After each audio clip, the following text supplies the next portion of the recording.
Let's meet someone who went from being a financially struggling single mum to inspiring over 3.5 million people worldwide with her strength, resilience, and positivity.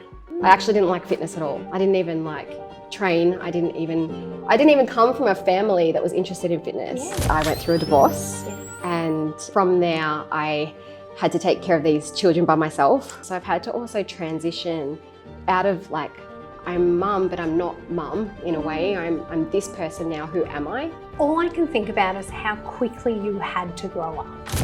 In this interview, we chat with Stephanie Sanzo, a mother of two, strength coach, entrepreneur, and one of the most powerful voices in women's fitness today.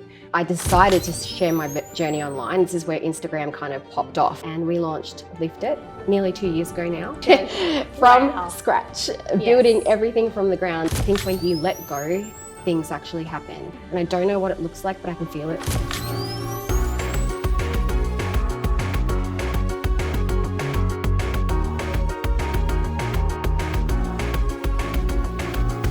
Thank you for joining us today, Steph. Thank you for having me. It's been many years since we last connected. It has been a long time, but you still look the same and still look beautiful. You haven't changed one bit. Well, I follow you on Instagram and wow, what a mum bod. Oh my gosh, yes. Incredible. It's a whole other world. How old are your kids now?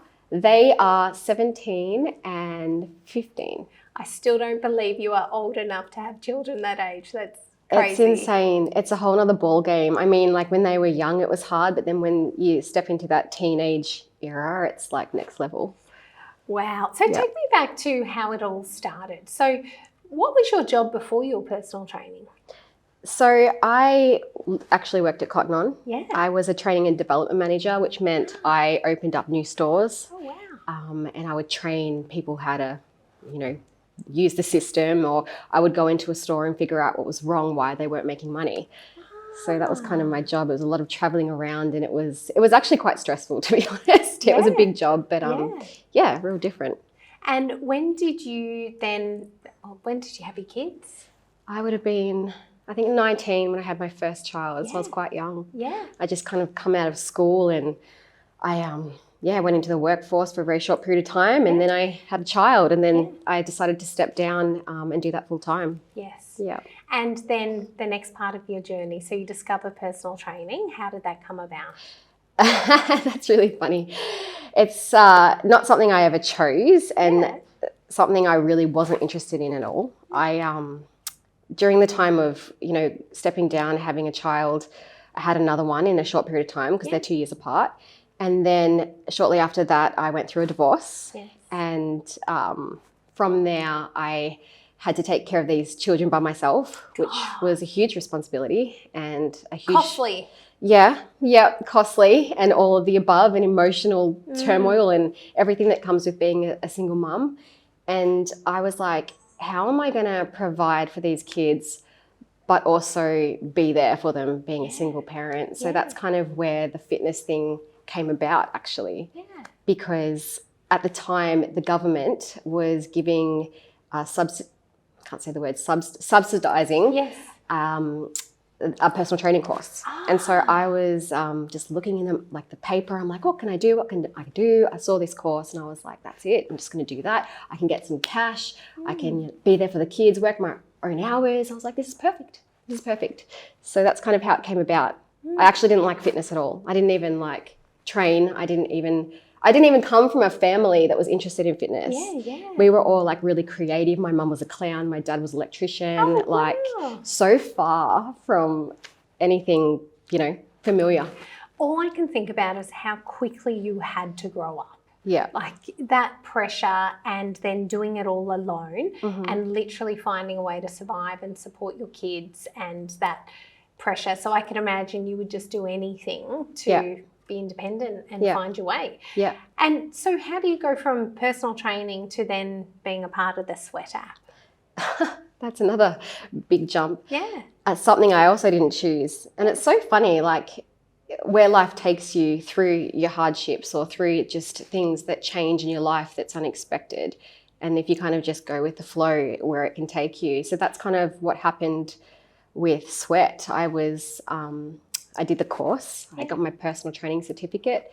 I started working one-on-one training, people in person, before I did anything online. And then I decided to share my journey online. This is where Instagram kind of popped off. I think it was 2012 at this time, when it was all that social media thing was starting to kind of come into the light. And I'm like, I'm going to share my journey. I'm training these girls. I want to put my own journey online so that it can encourage them. This is like the small little group of people that I had. I'm like, I'm just going to kind of encourage the people that know me, see me. And where is this gym that you're at the time?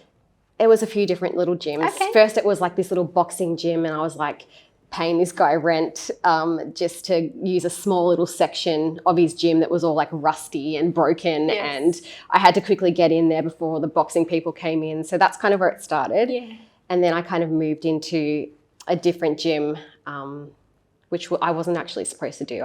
It was my home gym, and then I was kind of bringing clients in and kind of doing the wrong thing. I'm going to be honest. I was doing the wrong thing, and then kind of through that, someone took notice and said, hey, you shouldn't be doing this. And at the time, my partner, Jamie, was a trainer for this gym, and they came to him and said, you know, you need to tell this girl off. So at that time, he was opening another gym. So instead of telling me off, he's like, why don't you come work for me? Opportunity. So that's kind of, it was a big opportunity. I was like, I should probably do that. So I went into his gym at the time and stayed there for another 3 years and did the personal training through there. When did you meet Jamie? That's another story, but going back further, before all of that, I met him at a gym and he was the trainer there. So and we were just friends. And when I came and worked for him, that's when we developed a relationship after 3 years. I think a total of 6 years being friends, and then didn't date till after that. So you really got to know him, which is incredible. Because not many people get that opportunity and they dive in too early. No, we had established a really good foundation of friendship first, and I didn't look at him like that. I wasn't really into him. He wasn't my type. I was into like the really bad boys with the tattoos and all the troublemaking men. And he was just so lovely and just so not what I would ever go for. And then I got to know him on another level, and he just became just everything that I would ever hope for or dream of. And then my perception of what I found attractive changed, which is so odd to think about, but kind of good advice for women with men. If you're going for just instant attraction, it's not always the best thing. And sometimes you need to go for the heart first and friendship first, and then see what happens. But not to say I'm totally attracted to him now. He's amazing. He's good looking to me, to everyone, whoever meets him. He's just an amazing person. So I'm grateful to have him in my life, but just it's not your normal, romance story where you get attracted and then there was sparks, and it was just, it started off as a friendship first. Which is so beautiful because you get to know the person behind the body and the face and all of that. And I think I look at the pictures of the two of you and you can actually see the love oozing out. It's beautiful. It's really, really good. We've been through a lot together. We've built he's been through a lot with, me and my children. He came on board when they were, they would have been 6. My youngest was 6 and the other one was 8 at the time. So he's kind of been there through the toughest times and then progressing into teenagers. So it's been amazing. He's amazing, and we run the businesses together, and everything we do is together. Amazing. So you're at this gym training, and then you start telling your story on Instagram. And then how does it all come about with Sweat? So during that time of putting stuff on Instagram, it was mostly photos and selfies. When I started working for Jamie, he's like, you should really share your training. And so he got out the camera and started filming the workouts. And then he's like, you should put them online. I'm like, oh, I don't know. What if I'm doing it wrong? Like, what if people judge me? He's like, you're fine. Like, you should really put it out. If there's anything you're second guessing, like, I'll check over it. It's all good. So he kind of helped me put that side of my journey online. And that's when, we just started having fun with it. The videos were popping off. The followers were coming in and people were really engaging in it. And then we had Sweat approach us saying, we want you to come on as a trainer.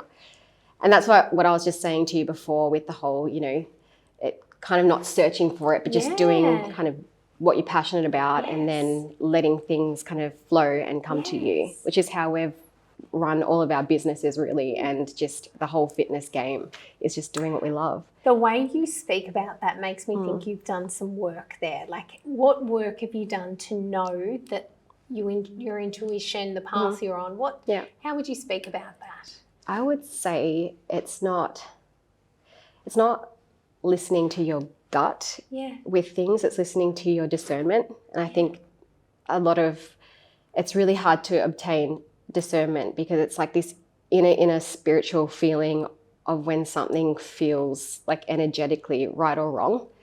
And to me it's different to like a gut feeling. It's just they're not the same, and it's hard to explain, but it's just it's like a feeling of like this spiritually connects with me. We should definitely do this, or like a pulling of this way and an alignment. And when you kind of step into it, things just start to happen and align. And that's kind of what I've allowed to lead my life, and how I believe will bring, things in the future forward, instead of just going out and seeking everything that I want for my own entertainment, my own satisfaction. So, and that's very different to following money as well. A lot of people make choices to follow money, and then at the end of it they're not happy. No. So following your heart, and incredible. Yeah. So then you've left the Sweat app and you've started your own app. Tell me about LIFTit. Yeah.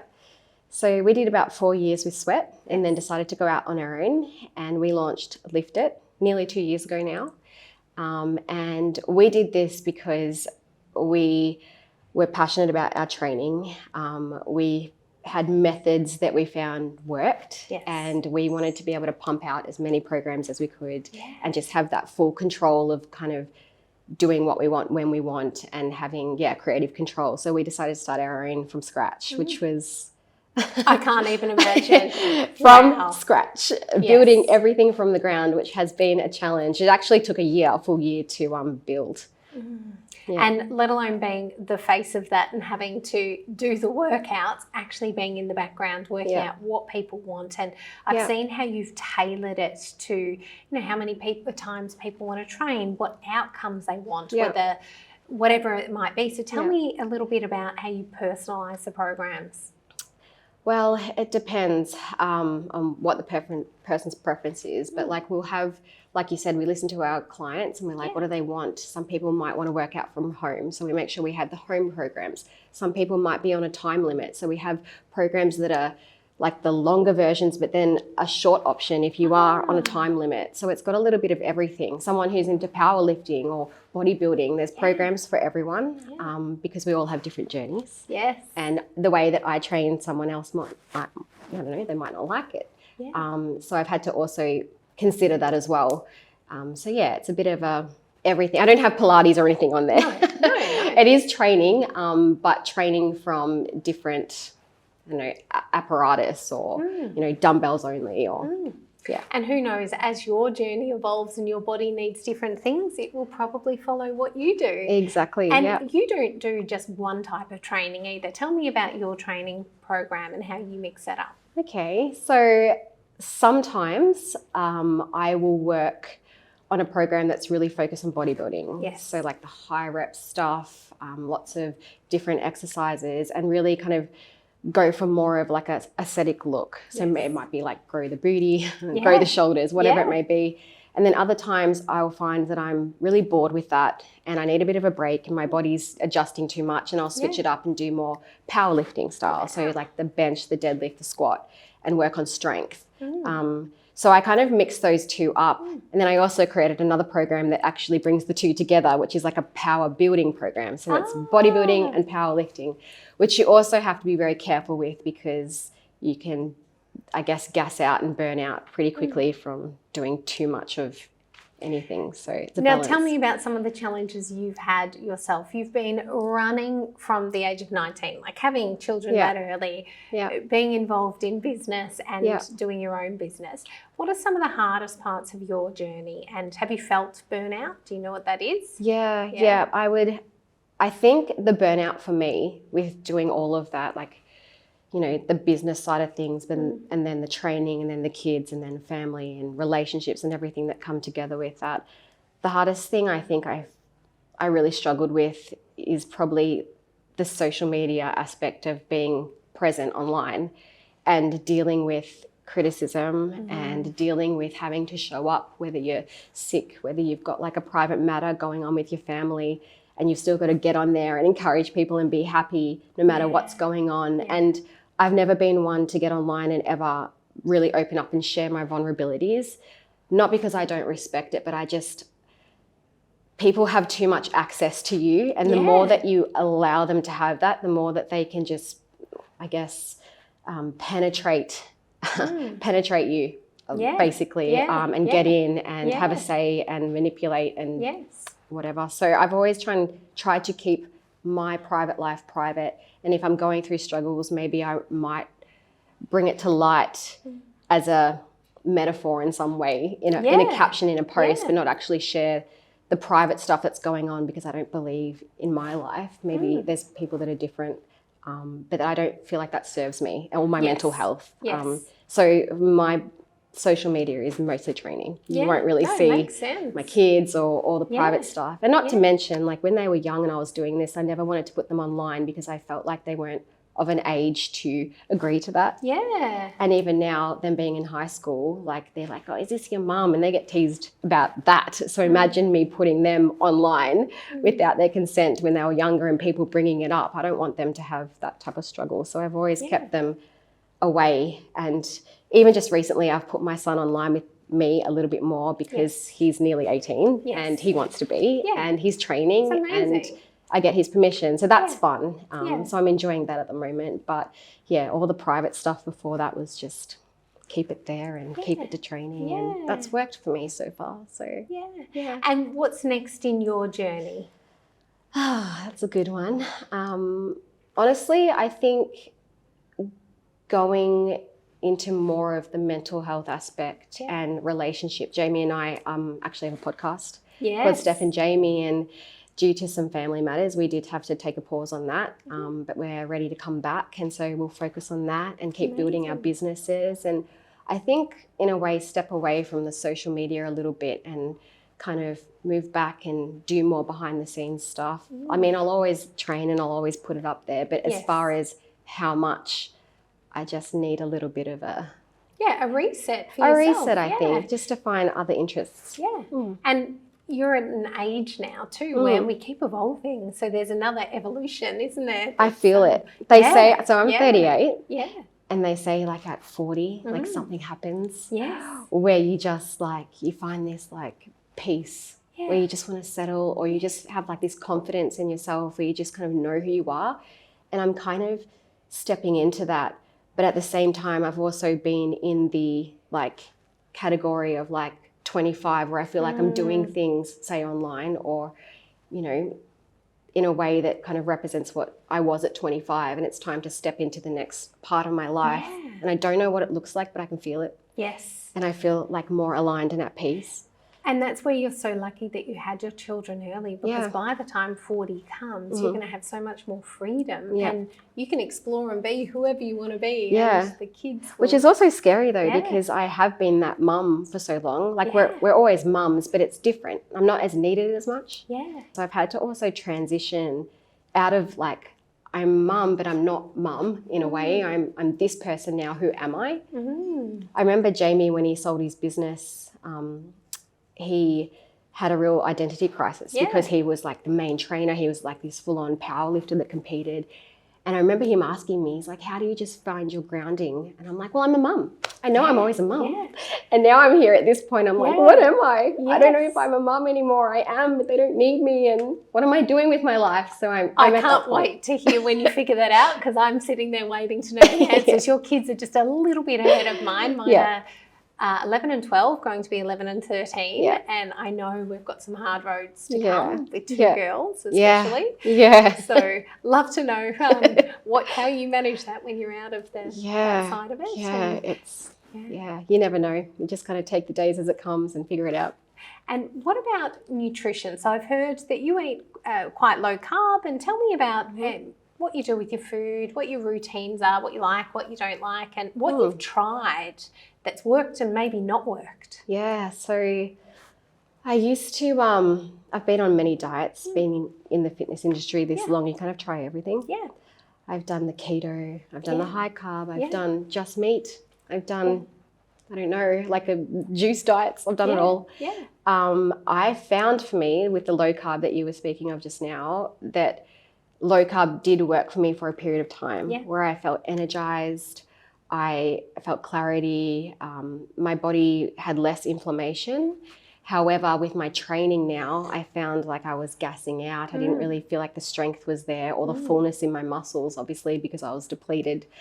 So now I'm on a diet that kind of incorporates more carbohydrates and fuels my workouts for my goals, which is building muscle at the moment. Yes.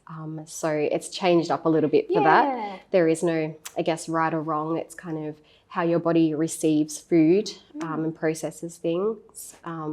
Back then, I had a lot of health issues. Yes. I went to a naturopath and apparently I had a parasite, candida, bacteria overgrowth.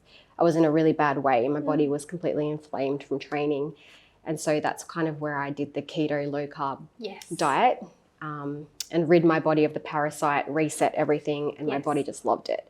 So once I got through that and you know, cleared my body of the parasites, the candida, and all my tests came back really positive, then I slowly introduced the carbohydrates again. So yeah, if I get to a point where I'm like bloated, my body's not functioning properly, I'm getting rashes, I'm unwell, I'm getting headaches, then I would probably back off the carbs, do a cleanse and reset again. So it's you figured out what that reset looks like for you. And when you said low carb, you were ultra low carb. You were like 20 grams of carbs a day. So that's full on. So what does moderate carb look like for you? I would say like between 100 to 120. Yeah, grams. And what are your favourite foods and meals? What do you love? Oh gosh. To be honest, I'm a big chocolate girl. I'm not going to lie.